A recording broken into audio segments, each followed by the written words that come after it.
গ্রামের এক ছোট্ট মেয়ে নাম তুলি। বয়স ৭ বছর।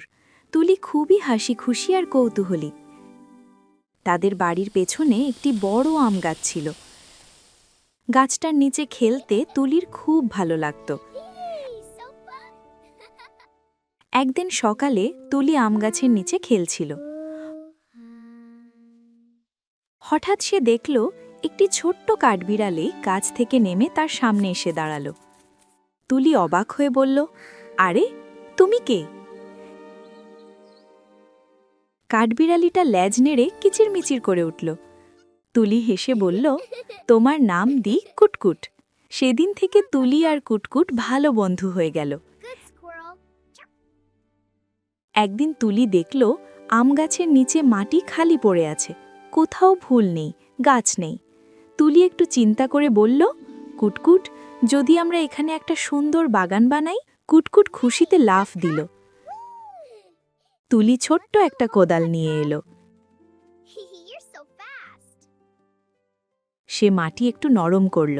কুটকুট তার ছোট্ট পা দিয়ে মাটি খুঁড়তে লাগল। তারপর তুলি কয়েকটা ফুলের বীজ এনে মাটিতে লাগালো। তুলি বলল, এখন প্রতিদিন পানি দিতে হবে। পরের কয়েকদিন তুলি আর কুটকুট প্রতিদিন সকালে বাগানে পানি দিল।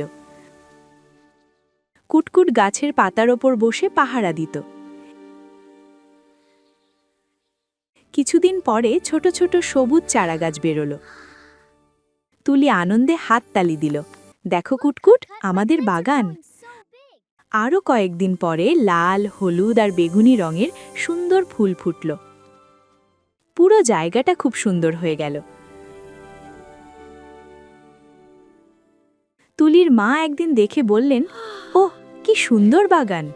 তুলি হাসতে হাসতে বলল, আমি আর কুটকুট মিলে বানিয়েছি। কুটকুট তখন গাছের ডালে বসে খুশিতে ল্যাজ নেড়ে দিল। সেদিন থেকে আম গাছের নিচে ছোট্ট সেই ফুলের বাগান সবাই দেখতে আসত। নৈতিক শিক্ষা: বন্ধুর সাথে মিলে কাজ করলে ছোট কাজও খুব সুন্দর হয়ে ওঠে।